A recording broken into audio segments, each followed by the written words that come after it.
Well, hello everyone, and welcome to your inner journey to a prosperous coaching practice with Linda Ford. This is Nahid and Nanor and Linda Ford from the ICFOC, and we'd love to welcome you.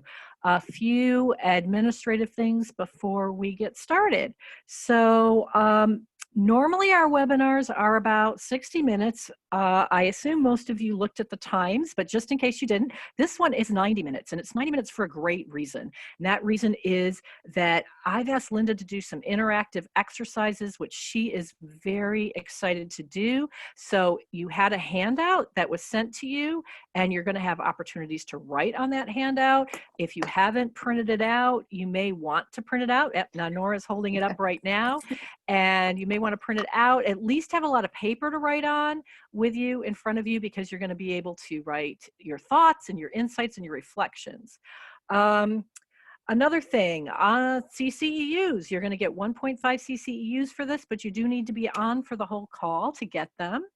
And let's talk about Q&A. So what we'd like to ask you to do is wait until Linda asks for questions. And when she asks for questions, what we're going to try to do is set it up so that you can actually raise your hand and ask the question live. But we're not too sure if that'll work. And if it doesn't, we'll have you type in your question. So we will be handling chats like that. I would like to urge you not to kind of chat throughout as she's trying to talk, because the chats pop up, and then it makes it hard it will make it harder for her to concentrate on what her message is and what she'd like to share.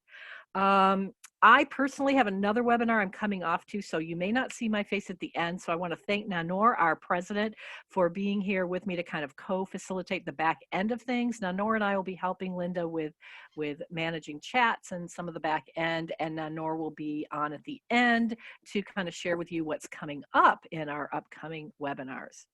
So let's talk a little bit about Linda. So Linda has been working for more than 20 years in the field of organizational systems within organizations. And then, and I'm not sure, you can correct me if I'm wrong, Linda, several years as a coach. And during that time, she probably experienced a lot of what many of us experience as coaches, and that is kind of going through this idea of, okay, well, how do I grow this new part of my business, and what do I need to learn about that? And I think for most of us, we learn sales techniques and marketing techniques, but sometimes that's not really the thing that gets in the way of growing your business. And I know that I felt that way as well. And since our theme this year is to help you grow thriving coaching practices, we wanted to make sure that we hit it from all angles. So how I found Linda is we were looking at ICF Global, and she had written an article about your inner journey to grow a prosperous practice. And that resonated with me so much, because I know from my own journey, what got in my way when I struggled was not really knowing what to do, but it was being able to get myself to do it and feeling awkward and embarrassed and all that. So Linda's going to be addressing all of that with you today. And Linda, anything that you'd like to add to that before we start? Oh gosh, I think at the beginning I'll tell a little bit more of my story. So first I'll just say thanks everybody for being here. I'm excited about sharing this with you. Excellent. So with no further ado, I'm going to hand it over to Linda. We're going to get it started and really get ready to learn and enjoy. Great. All right. Thanks, Nahid. So again, thank you for being here. This content sort of came out of, as a lot of our stuff with coaching does, it came out of my own experience and my own suffering, if you will, as a coach. As Nahid mentioned, I've been in work with organizations as a coach and consultant for decades, literally. And before coaching was really a thing, let alone the thing that it is now, I was mostly a consultant. And then when I pivoted towards coaching more in a focused way and more explicit, as opposed to just sort of sidebar coaching with a consulting contract, it was a whole different thing for me in terms of figuring out, how do I actually make a living at this? And how do I actually contract for this? And so there was a lot of frustration in the early years. And, I read books, I went to workshops, I did ICF business development stuff. And more I came to see which as a coach, this should not surprise any of us, but more and more I came to see that the thing was not about a skill, a technique, or a theory. It was about the work I needed to do on me. And like I said, this shouldn't come as a surprise, because when somebody comes into coaching saying, oh, I really want to get promoted to a director, or from a director to a VP, we often know as coaches, this isn't going to just be about your skills. It's not just about executive presence or whatever. But it did surprise me about me, I guess, as is often the case. The cobbler's kids needed new shoes. So a few years ago, I jumped into the inner work of this. I stopped reading the how-to books and began to ask, really, what is it inside me that is the issue? It produced a year of the most intense inner work I think I've ever done in my entire life. It was hard, it was scary, it was disturbing, it was disruptive. And then I sort of broke out into the daylight, as clients sometimes do, right? And I saw that it didn't have to be this way. But even looking in the rearview mirror at my journey, I couldn't clearly see the map of like, what was going on? And from a theoretical perspective, was any of this predictable? I have a PhD in human and organization systems, so making theoretical sense is important to me. And so I did what I sometimes do. I sat down and said, well, maybe I could look back at my experience and I could build a model. And I did. I built a model and I fussed around with it. And then I started showing it to coaching colleagues, mostly just to kind of say, does this even make sense to you? Or am I just me telling the story of me here? And the first couple of coaches I showed it to said, it makes sense. And this could be really helpful to people. And so they gave me a little advice to tweak it and make it better. And they kept saying, you need to share this. You need to share this. So I started doing that. And I realized that although my strongest calling has been about helping the world have better leaders, I began to feel this kind of leveraged calling, if you will, of could I help the world have better coaches so that we would have better leaders and better parents and whoever else it is that all of you coach. And so that became the passion behind getting this work out. Is the statistics are something like 75 or 80% of coaches give it up as a full-time job because they find they can't pay the bills. And that's just wrong, right? That's just wrong. So I really wanted to enable people to say, if you're a good, solid coach, doing this inner work will make your coaching more powerful, and it will enable you to get paid in a way that lets you pay your bills. So you can keep coaching, so you can get better, so you can make the world a better place. So that's kind of where I'm coming from with this. I'm going to do a little bit of flipping in and out of sharing some slides with you, just to give you a sense of this. And so the first one I want to share with you, let's see if I can get slide sharing correct here. Click share. Okay. So this is how the world looked to me during this phase when I couldn't figure out how to get clients. If you take a look at this slide, you're going to see all this scary stuff and then some fun stuff like a merry-go-round or a river. But it felt to me like all roads led from the unknown to the scary monster that's up there on the right-hand corner. Like I had no idea where I was, how to get somewhere different, let alone how to do it reliably. And so, you know, I was pretty lost in that way. And I came to a point one day where I realized that this still gets to me emotionally. I hit a point where I realized that it wasn't just about whether I could pay my mortgage by coaching. It was about whether I would end my career with my song still inside me. And that, I still get goosebumps, had to tell about that.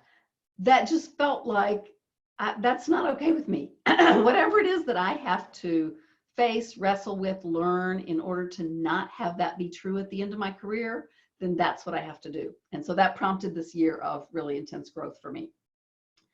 So now I feel like I'm not so much at risk of my song will still be inside me when I come to the end of my career. And I hope that part of my song becomes making your song not be inside you at the end, and also making you a prosperous coach. So that's what we're about today. We're going to first do a quick overview of the enrollment model that this work is based on. The work we're going to look at today is not primarily the enrollment model, because there's a bunch of those out there. But we have to have one of those to talk about the inner work in an organized way. So my model of the inner work is kind of layered on top of this enrollment model. So we'll take a look at that first, then we'll layer on the inner work and take a look at that map. And then we'll talk about pathways to change. Like, so now that you see the map of the inner work, what's going to get you through the journey of that map? And then we'll have time at the end for questions and reflections, and also lots of pauses during for you to ask questions or make comments or whatever. So as Nahid mentioned, make notes about your questions and comments in your own notes. And then when we take a pause, type them into the chat or click the little raise hand button on your Zoom thing, and we'll do some live Q&A as we go along. I'm also going to be making reference to tons of other work because there's really nothing new under the sun. Everything sits on the shoulders of those who went before us. And so I have a resource page that I've set up for you. The link is in your handout and it's also in the slide deck. But don't feel like you have to write down the name of every book I mentioned, because that probably will mention a lot of them.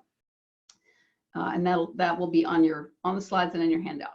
Okay, so let's talk about, I want to just briefly talk about why a model, because I have been told that I'm more into theory and models than some coaches are. So I feel like it's helpful to say, like, why is that useful?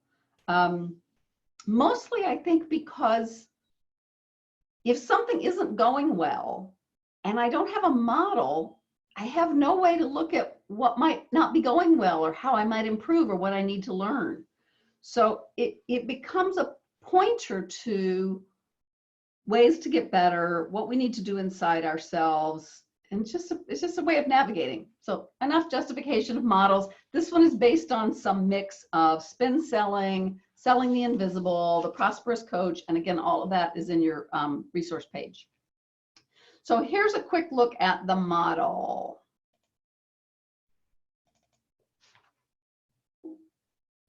Okay, slide not advancing. There we go. Okay, so the idea of the model is, of course, that it leads to this joyful and prosperous coaching practice. Oh, sorry, I'm having slight difficulties navigating with my little technology here. There we go. Oh, there we are. Okay.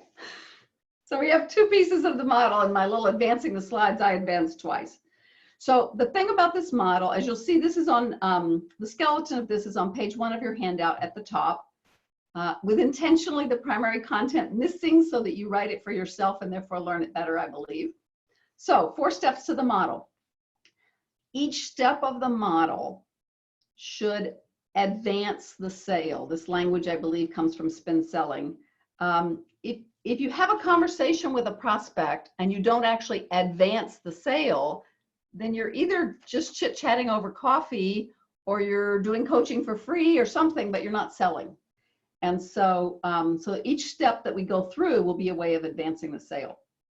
And by the way, I will use the word selling shamelessly, which did not used to be true for me. There's an amazing coach named Dave Burns. He calls himself, I think, the business monk. And in my work with him, one of the things that he said that's still pasted up on my wall, because it was so important for me, and his name is in the resource page, but this quote may not be. And the quote is this: you can sell for your own reasons, like to pay the mortgage. You can sell for others, like because this leader or this parent needs help. Or you can sell to remember that there is not actually a difference. It's a very Buddhist look at selling, non-dual, Taoist kind of look. It was important for me because, like lots of coaches, I had this sort of bugaboo about selling. Like, I'm not a salesperson, that's sleazy, I don't like that. And so this thing from Dave about you can sell to remember that there isn't actually a difference between selling for your own sake and selling for the other. So this is that kind of a sales model. It is selling for your sake so that you can build a thriving practice, and it is selling for your client's sake because they need your help. So step 1, identify. This can be just the general find your niche, but that's not the way we're going to talk about it today. When I say identify, I actually mean name a person. I would like to coach Jane Smith. I would like to coach Nanor, right? These are my people. And identify them by name, 1 or 5 or 10 to start with, but actual names, super important. This is not a marketing process where we're going to go broadcast a bunch of stuff on LinkedIn and see what lands. We're going to be in actual conversation with actual humans. And so the first thing is to identify who those humans actually are. The second thing is to be in an exploratory conversation over coffee, over Zoom, whatever your MO is for that. And just ask them about their dreams, their hopes, their frustrations, their projects, whatever's going on. And then really pivotally, the transition from explore to coach is asking if they need help. So that might sound something like, I'm gonna opt out of screen share here for a minute and talk about this. That might sound something like, the prospect says, oh yeah, I'm really working on my novel. I am determined that this is the year I'm going to finish my novel, and I just can't quite get unstuck with it. Now, a lot of us as coaches immediately want to ask great coaching questions, which is lovely in a way, but it's not necessarily going to advance the sale. So if I want to advance the sale, instead of asking a bunch of coaching questions, I might ask one or two clarifying questions. I might even just say, hey, what's the novel about, right? But at some point before I start really coaching, because we're just in explore right now, I'm going to say, would you like some help with that? Or I'm going to say, I think a coach probably could help you. Would you like to explore that? So these are questions that are not coaching questions. These are questions that are intended to get the prospect to the next step, to advance the sale, so that I have the opportunity for a real coaching conversation. So I've now separated, I've made a distinction between I'm having coffee with you, I'm catching up over Zoom with you, and now we are actually in a coaching conversation. I can create a container. I can do all those magic things that as coaches we know how to do, so that I can really do some deep and powerful work with this person. So that's the coach stage. The advance the sale from the coach stage is I ask for some follow-up action. Depending on the circumstance, that might be, so would you be willing to send me an email in the next 24 hours with your key takeaways and action items from this conversation? It might be, I think a follow-up call would be really useful. Could we schedule something like that for about a week from now? So again, there's a lot of choices, but without that question, I don't really advance the sale. I just did really good coaching again, right?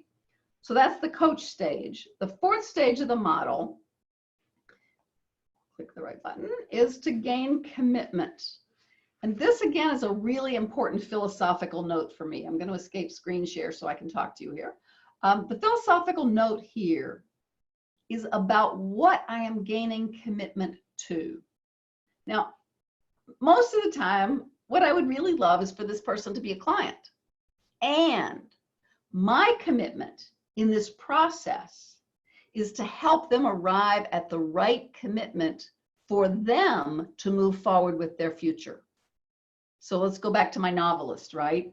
At the end of the coaching, we have a follow-up, we're having this conversation, and let's say my novelist says, oh my God, this is so helpful to me because I've realized that this other thing I've been putting off doing has to happen before I can finish my novel. My novel is about my grandmother. There's this conversation with my grandmother I've been putting off, and I've got to go have that conversation with my grandmother.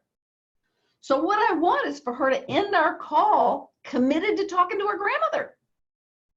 Now, if coaching is still the right thing, then we're still going to be in that process.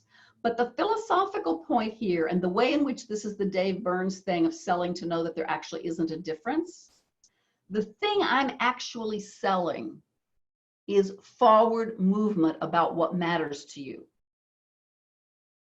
A lot of the time, I think that's going to be coaching because, you know, that's what I do and it's good. And I've figured I've had a coaching session with this person, so now I can see the path. But it isn't necessarily that. It is a commitment to doing that which moves you forward to your future. So that keeps me in integrity with it. It keeps it from feeling sleazy. And it really lets them know this is really all about you. It's really about you discovering what matters and making a commitment to take action on what matters. So that's the gain commitment piece. So at this point, I would love to just, again, the model is the quick part. So we're not going to dwell here for a long time. But if you have questions, confusions, or comments about this basic enrollment model, I would love to hear those now. And Nahid, that means if you can, you should unmute everybody. And participants, you can shout out a question if you have one. You can type it into the chat. You can do the little raise hand button on Zoom. So if anybody has anything that you'd like clarification on at this point, let me know. Okay, Linda, and we have one. Can you hear me? I can, and I just saw it on the little Q&A panel. Right. So the question is that this seems rigid and a big jump from explore to coach stage. Please clarify the steps and how to link from explore to coach. And meanwhile, I'll have Nanor in the background looking at the raising hands. But this Great, is a thank good you. one, I think. So that's a great question. And it's interesting that you named that as the big leap, because where the big leap is kind of depends on the inner work you need to do, right? So I'm going to guess that there may be some inner work for you there, just a wild guess for whoever asked that question. And I'll answer your question, but I will say that each of these steps is a big leap for some people and not for other people, right? So the explore to coach leap happens at the point where, so for years as a consultant and in my early days as a coach, I would be, lots of times I invite people out for coffee to catch up because this is how I, get clients, right? And I would be doing that and somebody would talk about something difficult and I would immediately start asking coaching questions. But of course, what that does is it helps them for the moment, but A, it doesn't get me a client. And B, it doesn't actually move them forward on their journey. It just gives them what they need right now. But it does not get them into a coaching process that will sustain their forward momentum, which is what I want for them, right? And so the explore to coach leap is the point where, so I use the novelist example. I'll use a business example because I primarily coach leaders in organizations. So this is a guy who became a client of mine about 6 or 8 months ago, I guess. Entrepreneur, very cool, socially minded guy. And he and his business partner were really kind of at odds and it was at risk of tanking the business. And so we're having coffee and he's talking about this. And so I could have begun to ask questions about the relationships. That would be like stay stuck in the explore part. But because I use this model, I said to myself, oh, what I actually want is I want to help this guy have a deep dive coaching conversation with me. I want to move him from explore to coach, right? And so I said, that sounds really challenging. I get that you and Scott have some maybe temperament issues. There's maybe some communication skill gaps here. Honestly, I can't tell what all's going on there. And I'm guessing you probably don't know either. Or you wouldn't have called me, right? So would you like to have some help with that? Now, like a lot of people, this particular prospect said, yeah, but what is that? What do you mean?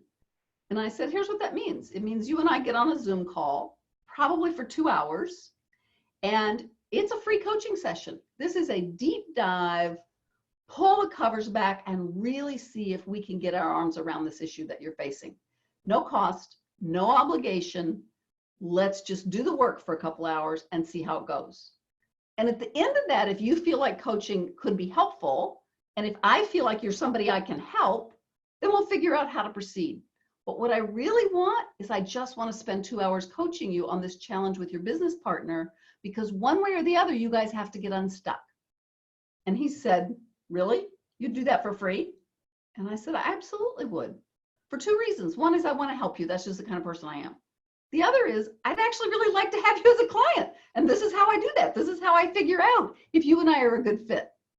So that's what the move from explore to coach looks like for that particular guy in more detail. In outline form, it almost always looks like we chat about your problem. At some point I say, would you like some help with that? We talk about what that means, and then we book a 2-hour call. Once in a while, I'll make it an hour and a half, but I never do this deep dive call, free coaching, less than an hour and a half, because I cannot figure out if this guy's going to be a good client who will do the work with me or not. I need an hour and a half minimum to figure that out. So I hope that's helpful. If that answer is not helpful or not adequate, by the way, I want to invite any of you. You can email me afterward at linda@lindafordphd.com. That's also in your handout and on the slide deck. Feel free to email me your questions, and we'll have this conversation by email or by phone or whatever. Because there's a ton I can't say in an hour and a half. Like if we don't jump into the inner work pretty soon, we're not going to get far enough into that. So I'm going to leave the 4-stage model behind, unless Nanor and Nahid, do you have any other live questions we should pay attention to right now? I do think we have one hand up out. So that would be Stephanie. And it looks like, can we have her ask live, Nanor, or That do would we be need fabulous. to, or do we need to have her chat it? I'm not quite sure. This is what we're experimenting with. So her box just popped up on my screen. Stephanie, can you? Hi, Yes. Linda. Oh, Can you hear me? yay! Hey. Quick question. So I have used that method before, and I guess like I at least have one person with like, okay, I think I like some help on. I would like to have some help on that, and then I heard nothing about it, and I just don't know at which point that I should push more, and at which point that we know whether they're really ready to have a conversation. Because I guess I don't really want to spend my time pushing and feel like I'm a salesperson. They think I need money, whatever. Great question. I also don't like to push, and I actually don't think it's the right thing to do. Aside from my preference, I think it's not helpful. So here's the action step. Like each step of the model, I'm gonna put the model back on the screen here for a sec. Each step of the model, there's an action that takes you to the next step. So at the end of Explore, like you said, you've asked, would you like some help with that? And they say, yeah, great. So the action step that's going to move me from there to coach is, great, let's get out our calendars and see if we can find a time. And at that point, if they say, oh, I'm not actually ready to schedule, then probably they're not ready for this, right? So then I can ask some commitment questions like, what is it that you need to do before you're ready to take advantage of this? Or I can say, okay, let me know when you're ready. And a lot of people will ghost at that point. So if the person is not actually going to take me up on it, when I say, let's pull out like I could be on a Zoom call with somebody and I would say, okay, I'm going to vanish for a second, pop my calendar up on the screen. You pop your calendar up on the screen and let's find a time. Once in a while, I'll send them an Acuity link, but more people ghost that way. And some people who have become really good clients might have ghosted. Ghost means they vanish and they stop talking to you, right? So getting them to schedule right then is actually the thing that's the commitment. Does that make sense, Stephanie? Yeah, actually, that's a good idea. Cool. Okay, I want to move into the inner part of this because I think Linda, do you have time for one more quick question? Yes, and I'll make it a quick answer. I won't go on and on this time. All right, so I'll read it aloud. How do you set up the first coffee meeting, i.e., what do you say when you call to invite them to coffee? If it's someone you don't know and it's not about catching up, I'm trying to figure out a way to invite someone out and be in integrity. Great question. Okay, let's see, what's the short answer? Some of that, by the way, will get answered as we get into what are the behaviors and stories that get us stalled. And the stay in integrity part, of course, means that sometimes I just say, hey, I think I could help you with whatever, right? Most of the time, I'm reaching out to somebody either that I know or that has been introduced to me by somebody I know. I do not do cold calls. And you know more people than you think you do. So for the beginning, at least, get good at the model with people that you either know or can be introduced to, and then it's not catching up. It's just, Jane mentioned that you're a director at XYZ company, and she thought that you and I might want to connect around how to move forward with your career. Or she thought you and I might want to connect about mutual business, whatever it is, right? Jane has told you something. So if this isn't just a random cold call, if I just picked this guy out of the phone book, then there's something I know that lets me do that. And we'll come back to that when we get to the behaviors we stall out on, because some of that is about the stories in our heads, at least it was for me. Okay, so let's jump into the inner work. We're gonna look at the things that hold us back, which we've already been starting to talk about at each of these stages. Some of that is going to be behaviors, assumptions, stories in our head, all kinds of stuff. But we're going to look at all of that. Because the model we just went through just describes the outer stuff. It just tells you what to do in the outside world. It doesn't tell you what you have to do inside your own head to get better at this. So that's where we really want to go now, is what is the work inside us? So I'm going to pop back to my slides here. Okay, so you have the model. This is a set of symptoms that you may have some inner work to do on a particular phase. And two things I want to say about that. First is the bottom of page 1 in your handout is a great place to take notes for this, because we're going to use whatever jumps out at you from what we're about to do. We're going to work with that a little bit experientially. So be sure you take notes of the things that jump out at you as we go through this. And the second thing I'll say is that one of my professors used to say the most important thing is to remember that the map is not the territory. So there is this loose correlation between our inner work and the places we're stuck. But of course, it's not perfect. It's just a way of describing something, and it leaves out a lot of detail. So of necessity, lots of detail missing. So at the beginning, first stage is identify. Sometimes we get stuck on collateral. My website isn't good enough yet, so I couldn't possibly just call Joe. Sometimes we decide we're going after some huge market. Anybody who's a leader in high tech is my client. Really? Okay. Which is kind of the same as not identifying a niche. Anything that leads me not to be able to name 5 people that I'm going to call this week is a symptom I might be stuck in identify. Then we move to explore. So symptoms I'm not stuck, that I might be stuck here. Sharon, the question you just asked about how do I reach out, maybe coming from this place of you're not quite, there's some internal barrier to explore, which we'll look at in a minute. And so even though there's people you could reach out to, you get stuck on, I don't know what to say, or I feel out of integrity or whatever. Not that being out of integrity is a whatever to me, it definitely is not, but it is one of the ways we get stuck, even though there are ways to be in integrity and make the call.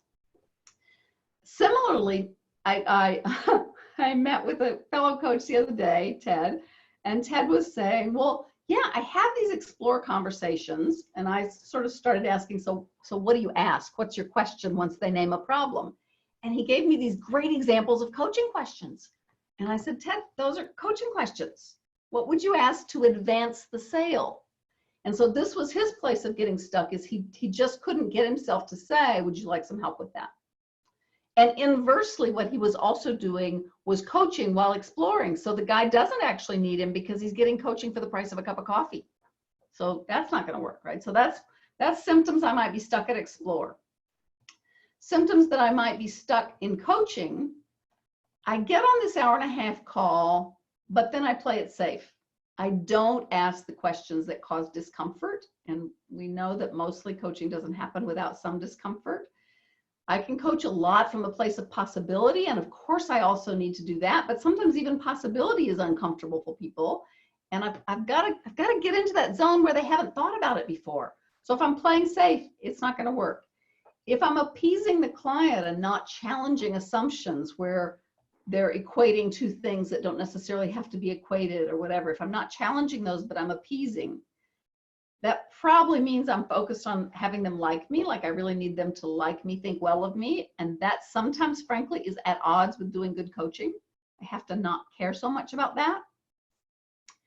And I might be stuck in the commitment phase if I either don't make a proposal, or I propose, but with this really wimpy, weak fee that's not going to pay my mortgage or get them committed, either one. I might also be having a problem with commitment if I fail to ask myself whether I really want to work with this client.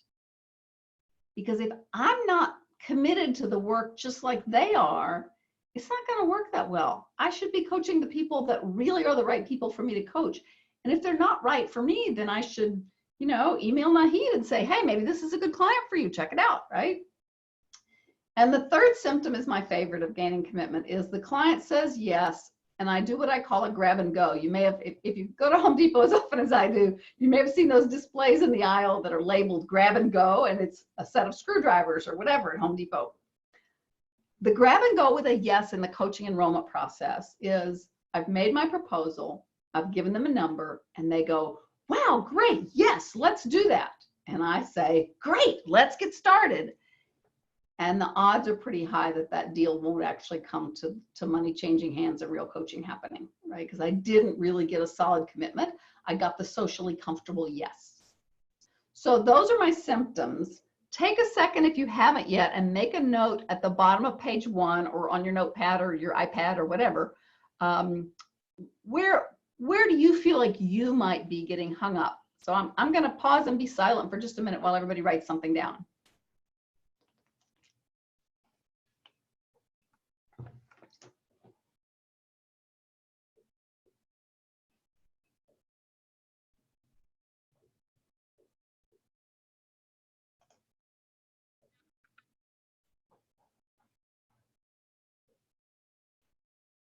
I think I have a chat here. Do you want to address it Okay. now, Linda, while we're...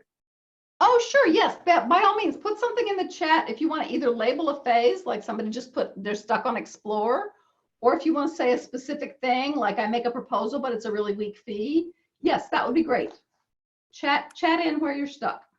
Okay, great. So we got somebody... Please show explore again. Yeah, Okay. a lot of explore, looks like. So I don't have all of these on one slide, but I will go backwards through these. So here's the symptoms of stuck on commitment.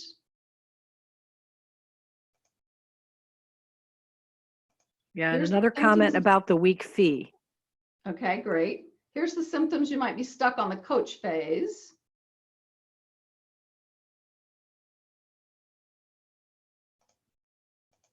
Here's the symptoms you might be stuck on explore.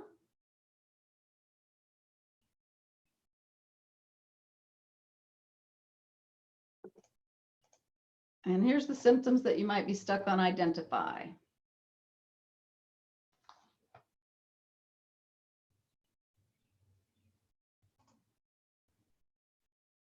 Okay, so feel free to continue to post in the chat where you're stuck. I'm going to get us into kind of the next layer of this because I want to get to you guys having an experience with it pretty soon. So part of what gets us stuck at these various places is that we have sort of a story, right? Clients have stories in their heads, we have stories in our heads, and the story justifies our inaction. So for example, in the beginning of my doing this work, I had this story that I don't know the right people.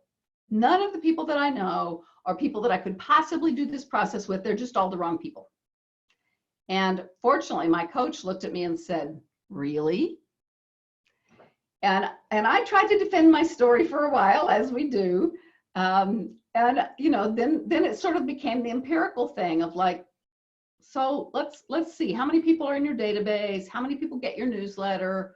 How do you know that none of those are the right people? La, la, la. But the important thing is I had this story that none of the people that I know could possibly be clients for me. And therefore, I'm completely justified in not even getting out of the gate with identify. So I didn't have to say, yes, George Jones would be a great person to coach because I was just sure that I didn't know the right people. So that's an example. A colleague and also client of mine named Kevin had this story that if he asked for anything significant, nobody would say yes. So he was afraid to even ask them to have a 2-hour deep dive free call because that felt like a big commitment and they might say no. And then if he happened to be further along in a sales process with somebody, he was afraid to ask for a reasonable fee. He was afraid to ask for them to commit to more than 2 or 3 months of coaching, even though he does really amazing deep work with people. And he knew he needed more than that to do the deep work, but he wouldn't ask them to commit because he had this story that if I ask for anything significant, nobody will say yes to me. So we all have stories like that. Take a look at whatever you wrote on the bottom of page 2, that's the place you're stuck, and just briefly ask yourself, is there a story going on here? What's the story that holds you back? You may have already written it down. If not, just give it a sentence or two, like my story was, I don't know the right people. Kevin's story was, if I ask for anything, they'll say no. So I'm going to paste instructions here in the chat, And we're going to work with this experientially. So I really want to invite you to be sure that you write something down on your handout or wherever. I am pasting this in. All right, so there's your instructions. Again, I'm going to go silent for a minute or two. Take a minute and write down 1 or 2 sentences. And please note that almost always it's a story about me. Like my story was, I don't know the right people. Kevin's story involved, they will say no to me. No one will say yes. So it's sort of a story about them, but really at the heart, it's a story about me. I don't know the right people. Nobody says yes to me, whatever.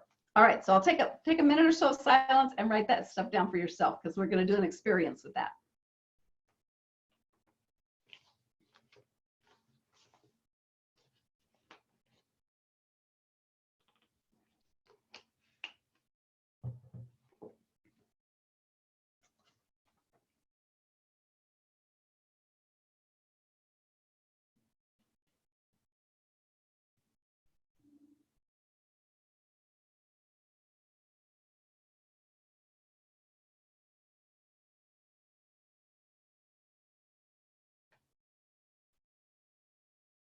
And once you arrive at your 1 or 2 sentence story, if you're willing to, type it into the chat and we'll see a bunch of people's stories. There's a whole cacophony of stories in our heads, and this will let us just see a little stream of them go by.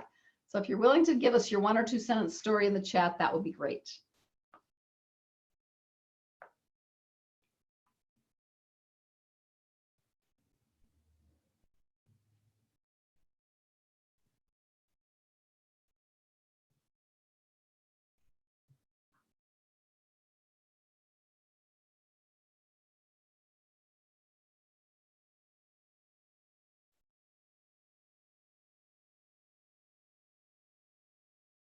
Beautiful. Probably all of us have some version of that story, right? Yes. I don't have the right connections. I don't have something to sell. I can't choose a niche, not a profitable one. These are all great examples. I'll give you a couple more seconds to add some more to the list if anybody else wants to chime in. And I'll just as a note, some of you have 2 panelists in your chat panel, and so your answers are only going to the panelists. And some of you have all attendees. So if you want the whole group of people, the whole audience to see your comment, be sure you change the 2 to panelists and attendees. And if you don't want to do that, that's also fine. Okay, so where does all this come from? I want to do a little bit of a very short detour into the neuroscience of this, just to give you a sense of, oh yeah, fees, money is bad and causes issues and stress. I don't deserve it. Yes, I know it's weird and untrue. And that's how all of our stories are. We know they're weird and untrue, but we're sort of stuck with them. So that's exactly what we want to work with here for a little bit. Awkward asking the conversation, awkward asking for commitment. So neurologically speaking, you guys have probably seen the work that Rick Hansen and a bunch of other people have done about the core neurological needs that our brain is organized around. And there are 3 of them. And there's a place to take notes about this on page 2 at the top of your handout. Those 3 needs are, first of all, physical safety. Rick Hansen calls this the lizard brain. This is the basic, am I going to die here? So that's the first neurological need. The second one, which Rick Hansen refers to as the rat brain, is respect, dignity, feeling that you matter and that people recognize that, right? And then the third one, which he calls the monkey brain, is connection or belonging. So this trio of safety, respect, and connection, those are hardwired into our brains from, I was going to say from birth, but probably long before. They're hardwired into our brains. And so we live in a world that doesn't necessarily grant all of those things instantly to every child born. And so as kids, like age 1, 2, 3, we're figuring out the workarounds, which some people call our adaptive strategies. I think Robert Keegan, I think, uses the language of adaptive strategies. The idea of an adaptive strategy is, it's what I figure out as a little kid is my way to ensure that safety, respect, and connection are met. And adaptive strategies become stories, and adaptive strategies live in our bodies, and we kind of get stuck with them until we do the work, right? They're kind of driving the car. If you're into the language of developmental coaching, the notion of the subject-object move, that we are subject to these adaptive strategies. They have us. And then at a certain point, they become object, and we have them and can work with them. So a client of mine named Melanie, and by the way, these names are all made up. The stories are real, but the names are made up.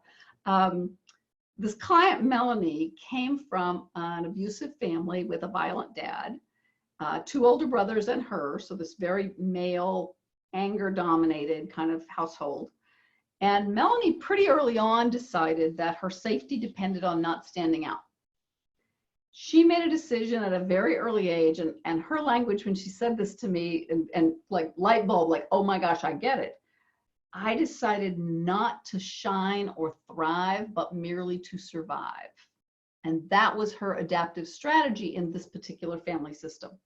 And for decades, she was subject to that decision. She lived inside the lens of that decision. And then in the coaching, she began to see like, oh, as somebody said in the comments, it's all untrue, but it's still a block.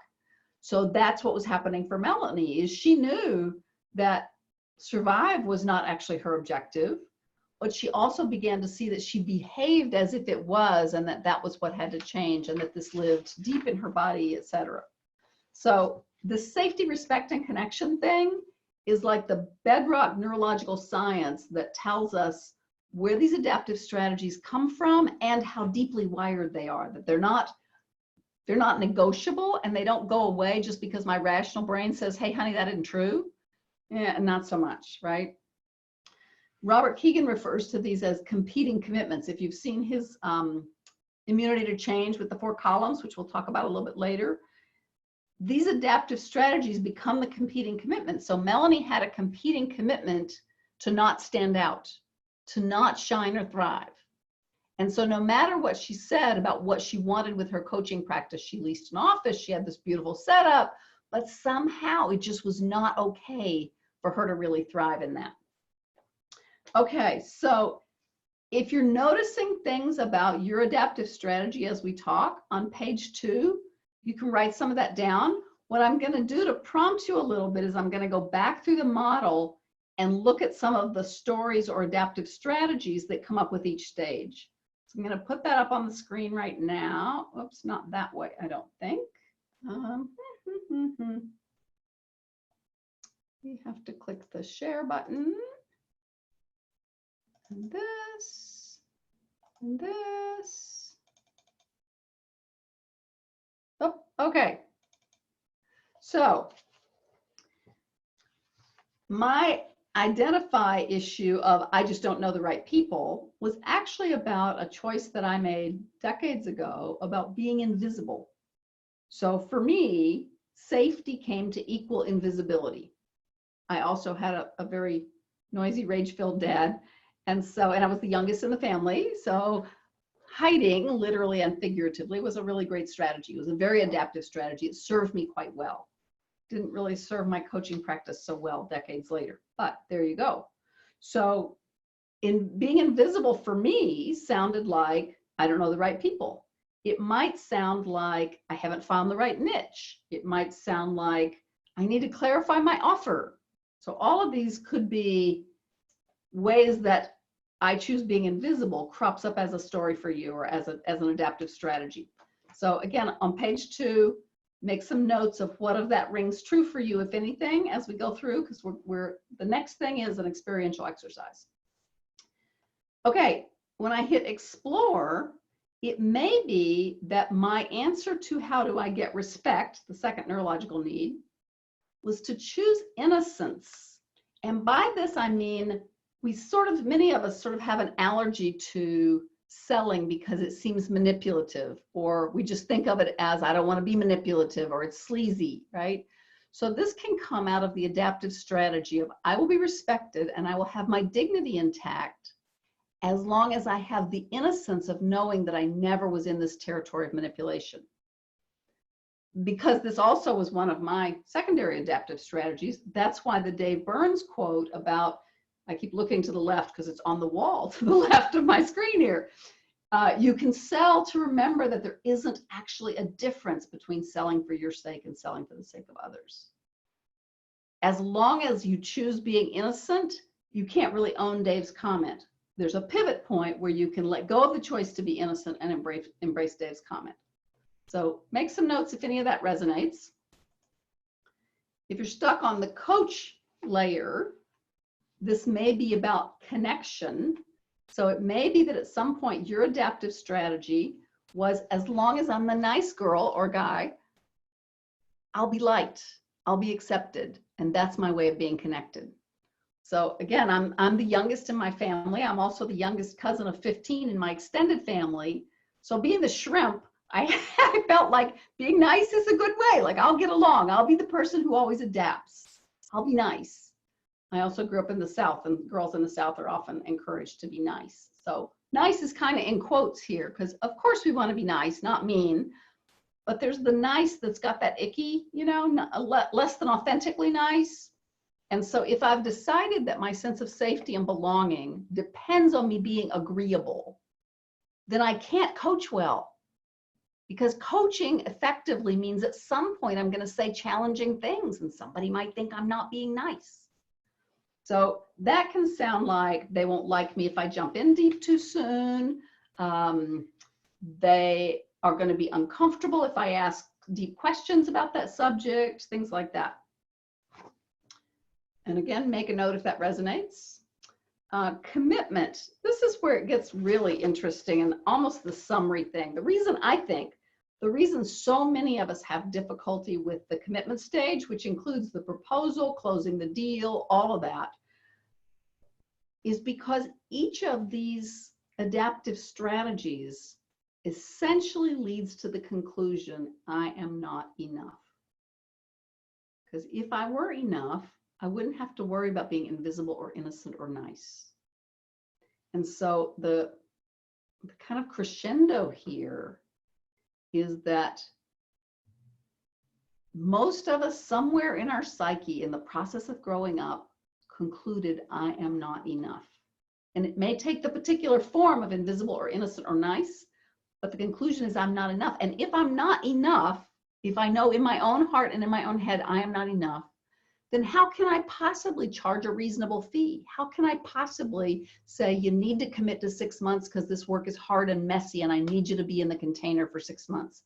How can I do that if I know that I'm not enough?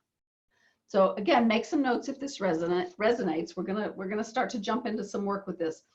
I'll take you back to a couple of examples while you're thinking about what resonates for you. So I mentioned Ted earlier, who just couldn't say, would you like some help with that instead of coaching?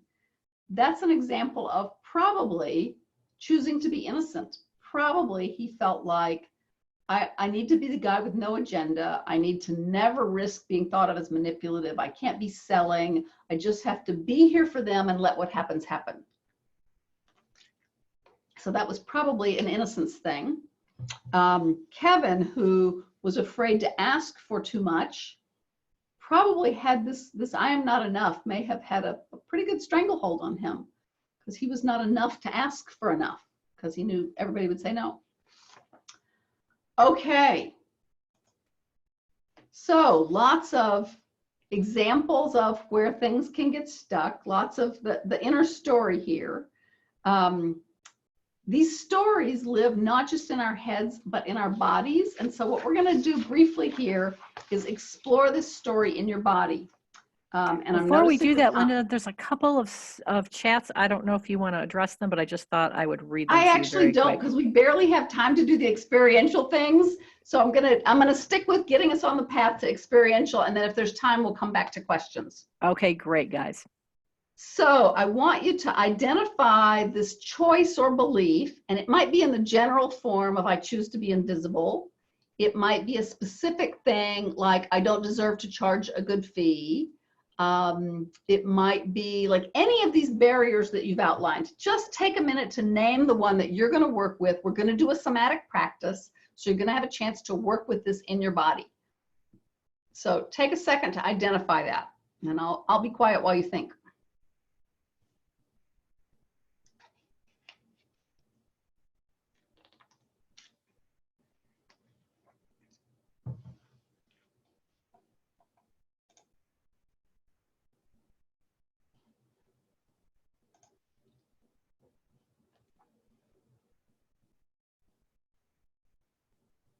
Okay, so everybody's muted and nobody's video is visible right now except mine. So you all have privacy. And I'm going to invite you into a somatic practice. And I really hope that you're somewhere where you can stand up and play with this, because you'll experience something completely different if you do. So the first thing is, I'm going to invite you to just say out loud, and you can do this right now, or you can wait till I get to the next step in the instructions, but you're going to say out loud this thing that is the choice you're making. Like I might say, I choose to be invisible. And then I'm going to invite you to take on the shape. Let your body take the shape of being invisible. This is not, for those of us who live a lot in our heads like me, this is not a figure it out exercise. This is let your body do it. So I'm going to stand up. You'll be able to see parts of me that are different than just my face. My thing was, I choose to be invisible. And it was really hard for me to be a bold advocate for my work. And so my body kind of was this, right? So I want you to take the shape of your challenge, and then I want you to exaggerate into that shape even more and hold it. Whether it's invisible or innocent or whatever, let your body take the shape of this thing that holds you back. And hold that shape long enough to really notice what happens in your body. Long enough to really notice whether some things feel more possible than others. Really, really notice what's going on for you as you take this shape. So say your thing out loud, take your shape and hold it and exaggerate it.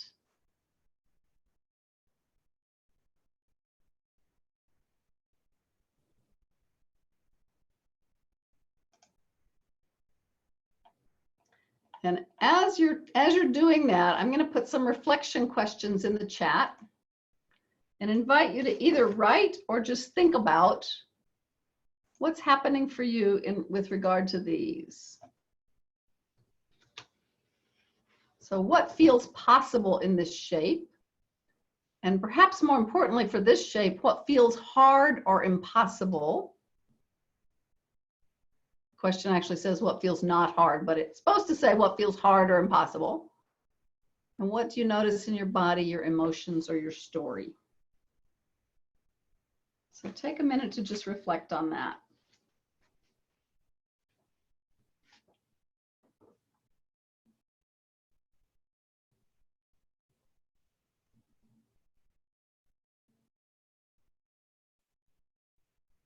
And I would love to have a few people come live and just offer, what'd you notice? It doesn't have to be an answer to these 3 specific questions, but I'd love to just get a few comments from people of what did you notice. So again, you can use the raise your hand button.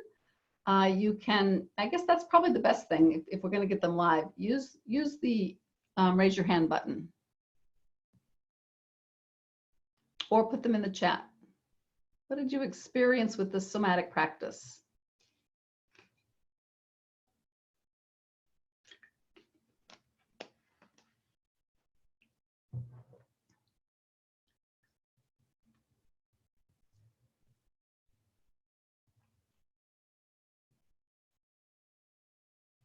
Feeling of constraint, less mobility and flexibility, felt like an active inhibition. That's a great sort of summary line. Yes, it's inhibiting you from something.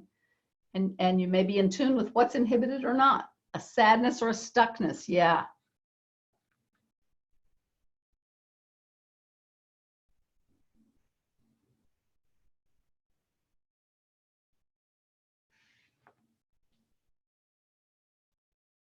I'm not seeing any hands being raised, so.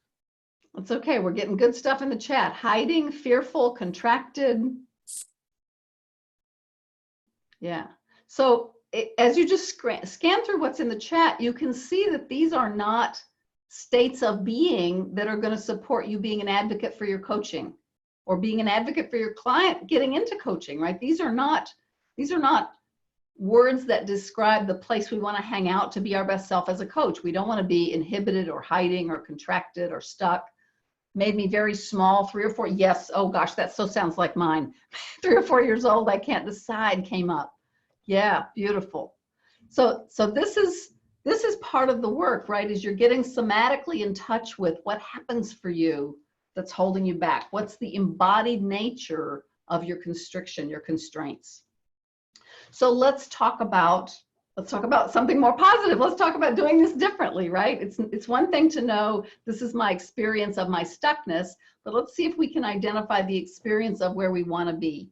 So as coaches, we all know we can learn to tell ourselves new stories. We can learn to embody new states. These are possible. So I'm going to walk you through on the slide just a brief, like, here's the, as my daughter would say, rainbows and bunny rabbits world. The world where everything is perfect looks like this. We come to define safety not as I choose invisibility, but I choose to show up fully. So that might sound like I'm growing into a bigger offer all the time, or I love showing up fully me, right? A client of mine named Karen, I think I wrote about this one in the blog, but she had a big invisibility thing. And through our work, she came to see it's safe for me to be seen as powerful. It's safe for me to be seen as all that I am. And she started talking about her work in different ways that were more powerful and more compelling and more committed. And pretty soon the clients that she really wanted to work with to do the deep and powerful work she was capable of doing, those clients started showing up, and those clients started committing to doing the work with her. So this choosing to show up fully was a really, again, she didn't just wake up one day and decide this, but through the somatic work, etc., she made that shift.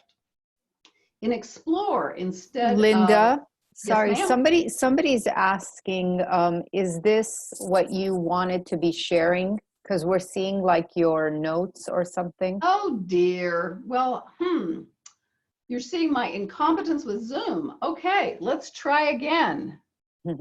Oh, you know, I think I know what I did. I clicked the wrong, yep, there's all these little window panes. Okay, how's that? That's beautiful. Okay, great. All right. So thank you. I have my notes also up so I can paste things into the chat for instructions, but that's not what you need to be seeing right now.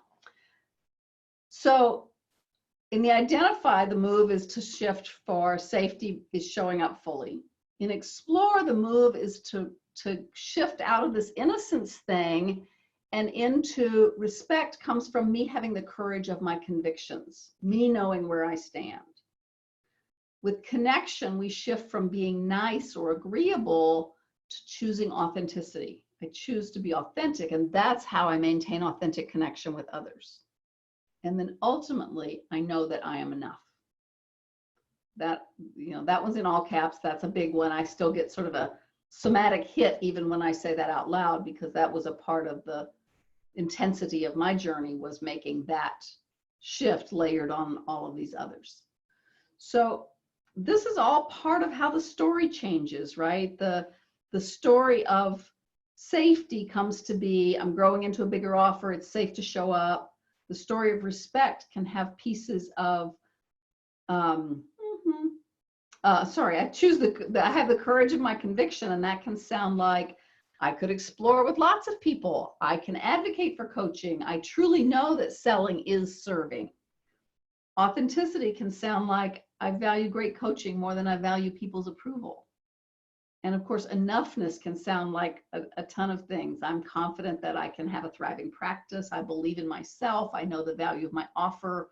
All of these things, when they're really deeply held, can be forms of enough.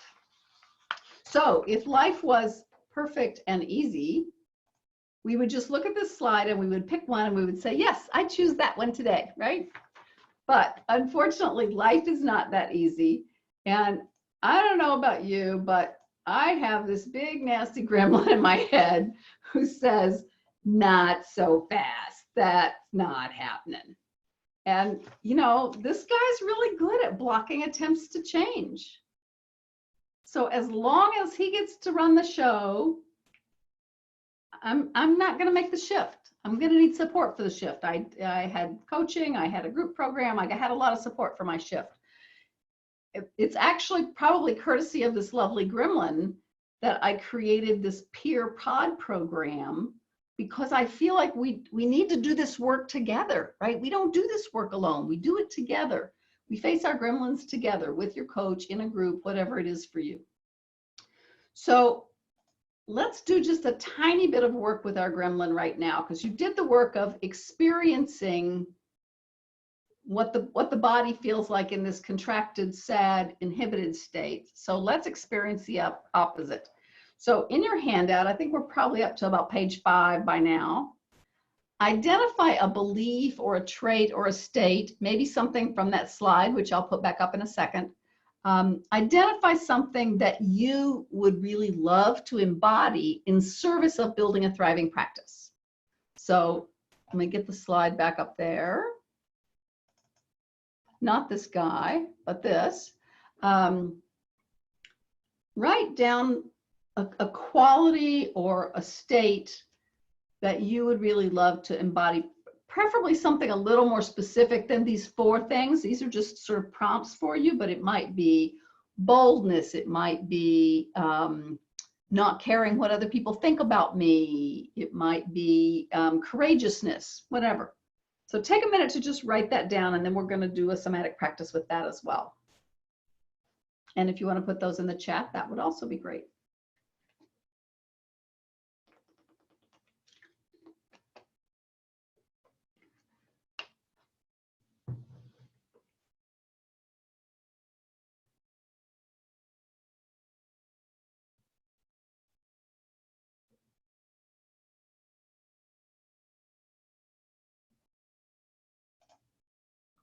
Okay, so we're going to do an embodied practice with this.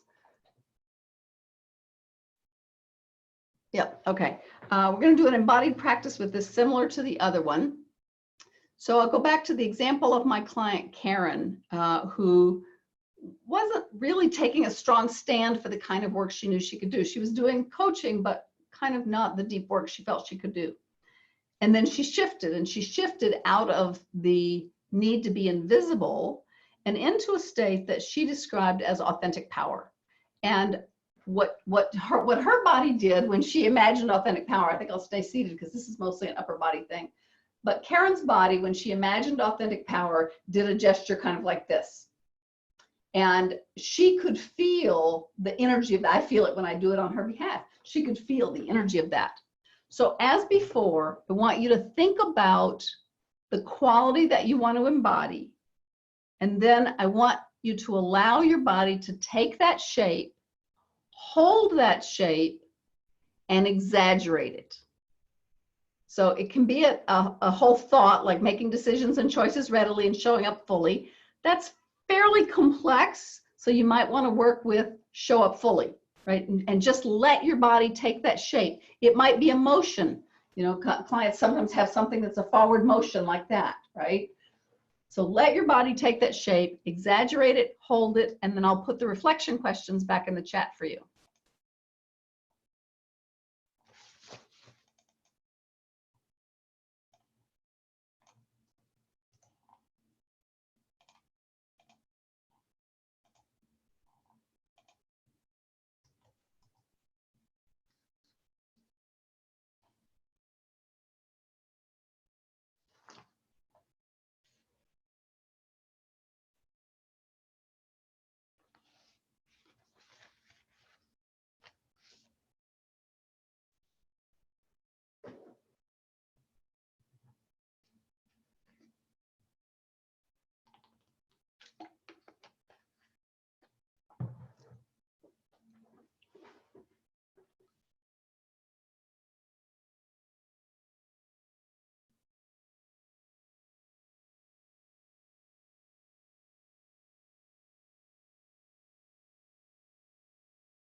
So as you finish your reflections on this somatic practice, just make some notes in the chat of what does this feel like? What feels possible in this state? Pure joy and excitement. I love it.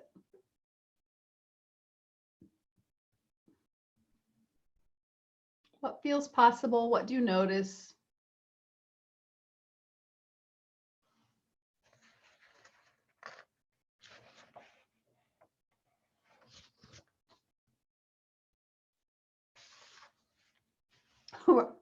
Excited, energized, strength, calm.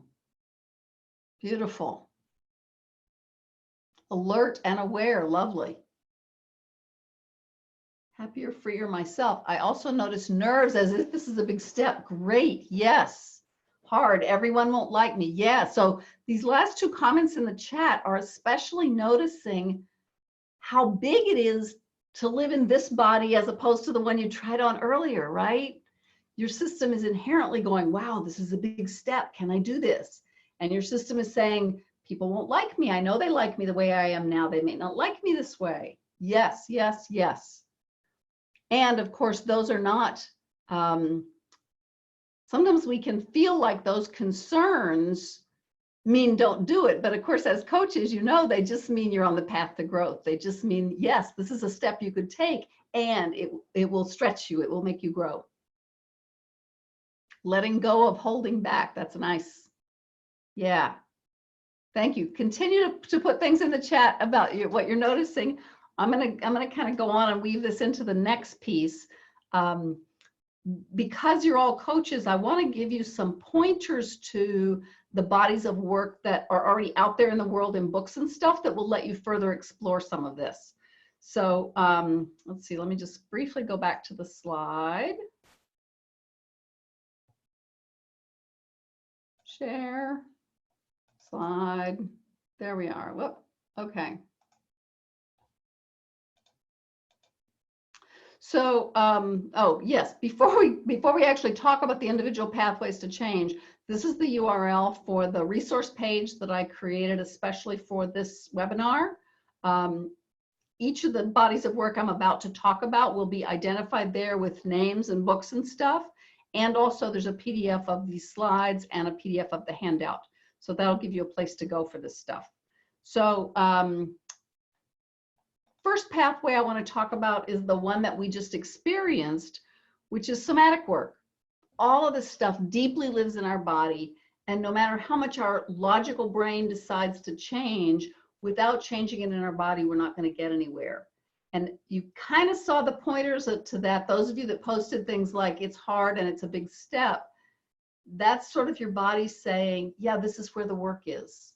The work is in your body, at least in part. So, somatics is really just an access path to knowing what's going on, creating change, that sort of thing. If you're not familiar with somatic work and coaching, you definitely want to explore that. My favorite book is Mandy Blake's Your Body is Your Brain. It's in the resource page. She talks about somatic practices. Like, it's one thing to do it one time on a webinar, but what really creates deep change, of course, is practice over and over. So Mandy talks about name the quality, which some of you did in the chat. Find the physicality of that quality, what it feels like as a physical shape, and then create a practice that will allow you to repeat that over and over. So that's Mandy Blake and Your Body is Your Brain. There's a bunch of people who've done really cool stuff with somatics. Richard Strozzi is sometimes called the father of somatics. His work is also brilliant. He's got a bunch of books. Doug Silsby also has done some work in this, really great stuff. So lots about that. And I think even though we're close to the end, I want to pause and see if anybody has questions or observations about the somatic part, because we did take time to experience that. So just really quickly, either chat or raise your hand or something if you have questions or comments about the somatic experience. And yes, I see the NLP question about Carl Buchheit. We'll talk about that in just a minute.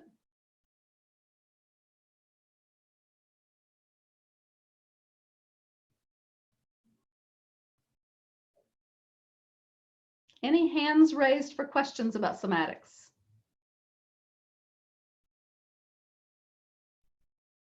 Okay, so that's No. body of work one that's really important to the work that we're talking about today. The second body of work, which I mentioned earlier, is Robert Keegan's Immunity to Change. Again, a very powerful body of work. Keegan's orientation is really very cognitive. And so I often find that for me, it needs to be paired with somatics. But for those of us, including me, who are very cognitively, rationally oriented, it's a very helpful model for actually identifying and confronting our adaptive strategies, which he calls competing commitments. Super helpful. So that's the second one. He has a 4-column map.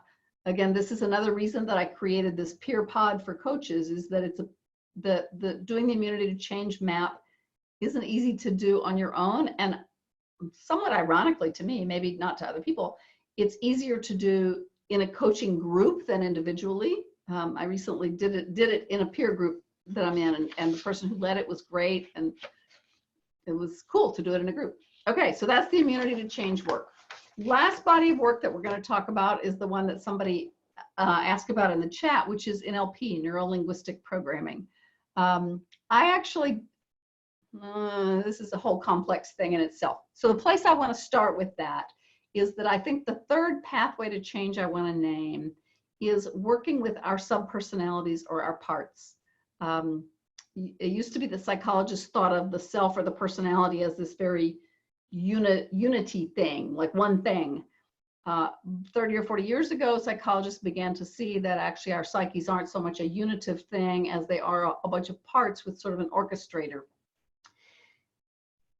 The work with parts can be super important in terms of overcoming these stories and limitations that live in us. It's best done as energetic work, which NLP, neuro-linguistic programming, does. Subpersonality therapy also does. So there's a variety of modes for doing that. I use some of the NLP work with my one-on-one clients to explore the parts, because that's again, it's a way of getting at it more deeply than just ordinary conversation. So that's a lot of stuff to cover in a fairly short period of time. I would love, before we just wrap up, I would just love to see, are there any other questions or comments? I love, Anita, you just put a comment in the chat that was great about our bodies tell us a lot about ourselves and where to take action. If we stress, we know our body feels it. Yes, and our bodies are offering us data. Sometimes clients who are very cognitively oriented will ask me, like, why this somatic stuff? Why do we have to work through the body? The answer is really that it's a shortcut. It gives us data that's not available to us in other ways. And if we learn to listen to that, we can make better choices. We can know when we're being governed by this ancient childhood stuff. Like, all kinds of things are possible. Thanks for that comment, Anita. Any other comments or questions so far before we wrap up?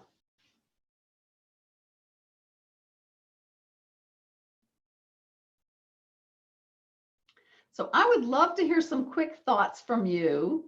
I'll give you 2 questions, and you can answer either or both in the chat or by raising your hand and shouting it out. First one is, what do you see about yourself that you didn't see before? So hopefully through the practices, you got to see something about yourself. And or what's one action you can take now toward becoming the you that will build a joyful and prosperous practice? So I would love to hear your thoughts about either of those questions, either in the chat or by raising your hand and sharing out loud. And I will paste those in the chat for you.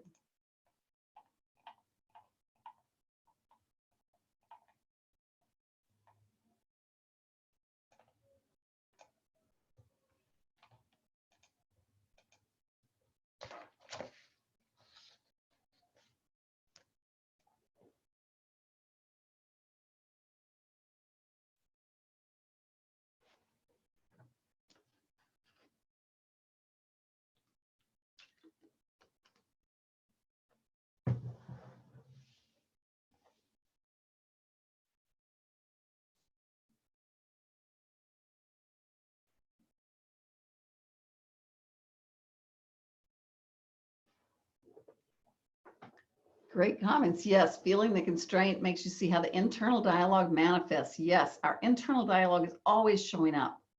And we can, this is the irony for me, David, in your comment, we can manage the self at one level by trying to behave differently. And it's a different thing to manage the self by actually making the subject object move, so we're no longer subject to the story that we're trying to manage, but rather we can be outside of it. I don't know if that makes sense, and I don't have time to go into the whole thing that would be, David, but I think that's an excellent observation and really worth thinking about. Stuck at niche but free on other levels. Yes, great. So quick advice to the person who said stuck at niche: Just name 3 people that you would love to have as clients and find a way to reach out to them. Forget the niche for now. Aware of where you are on the model, great. Pull down to thinking not good enough, yes. Yes, stay outside of this self-talk, learn where it lives in your body. Tension is growth, and even more reflection that tension is growth, and rather than think of selling, I need to commit to time with prospects and not think of it as selling. Yes. Yeah, either not think of it as selling, or back to Dave Burns, you can sell to remember that there isn't actually a difference between selling and serving. Adaptive strategies, yes. Oh, these are great comments. Thank you for sharing this. I love seeing what lands and where it goes in people's heads. That's part of the fun of doing this for me. So thank you for that. So hopefully, just to kind of give you the wrap-up thought here, hopefully part of what has happened is that the map isn't so scary anymore. The map now has sunshine and rainbows, and it gets you to a joyful practice, and it doesn't look so full of unknowns and hazards. This was the journey that happened for me, was that I was able to see this as a logical process, and able to see how I could be in the process in integrity and with power. That itself was a big leap for me. And as a result, arrive at this place where I can always kind of right size my practice, because I know that if I decide I would like to have another client or 2, I have a process to go get them, and I'm not standing in my own way as like the world's biggest roadblock. So most importantly, that means I won't end my coaching career with my song still inside me. And I hope that this has given each of you some little way of not ending with your song inside you. So Nanor, do you want to wrap this up?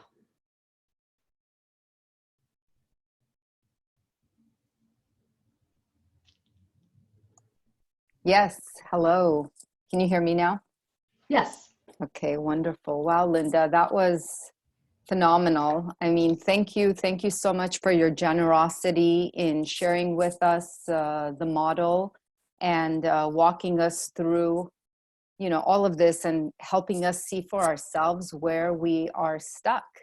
And, you know, you just sharing that one piece in the beginning about the 75% of coaches like give up, it just, that hit home, and it broke my heart, both at the same time. So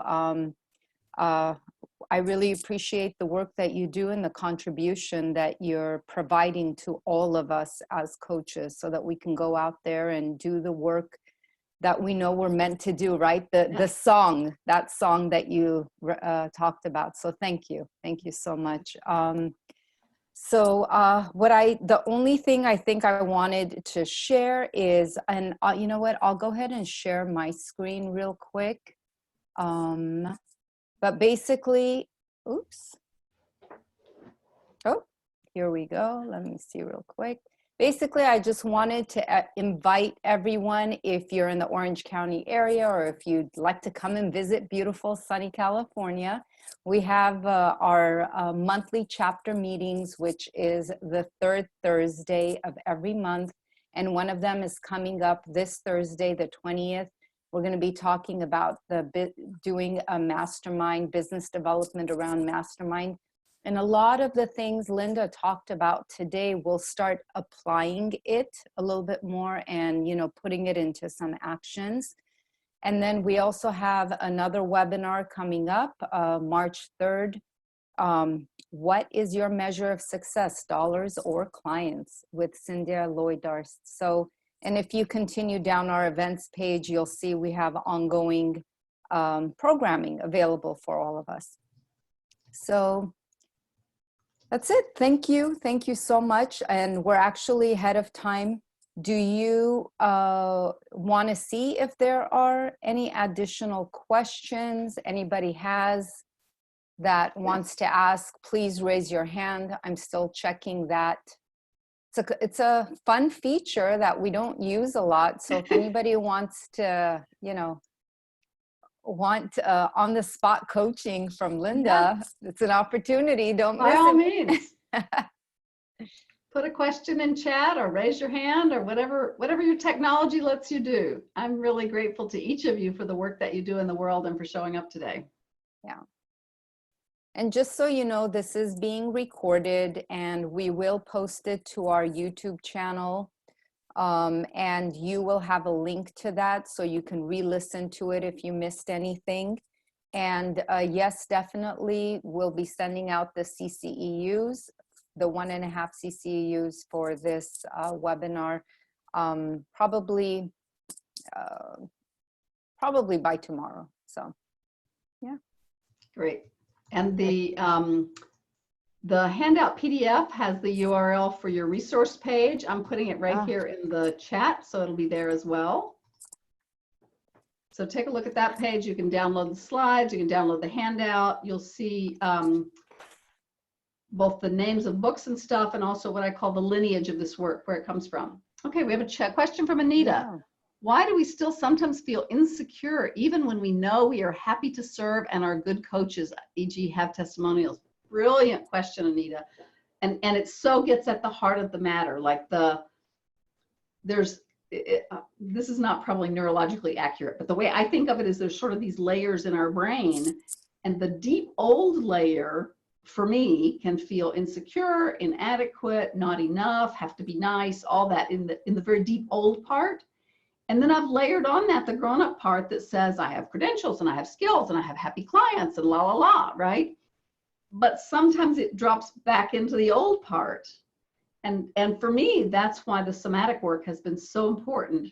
That gets at the oldest layers more than just about any modality that I know, is that the somatic work helps me work with the insecure part that's not accessible in the talk part, in the logical part of my brain. Oh, Rachel says it's saying it can't find the page for that resource link, lindafordphd.com/orange. Oh, I just clicked on that this morning. The page isn't working. Okay, I will, let's see. Let me see if I can quickly just be sure I've got the right link here. Yeah. Oh, somebody said I found it. It works. Okay, what did you find it just by clicking on the link as it was? Hopefully.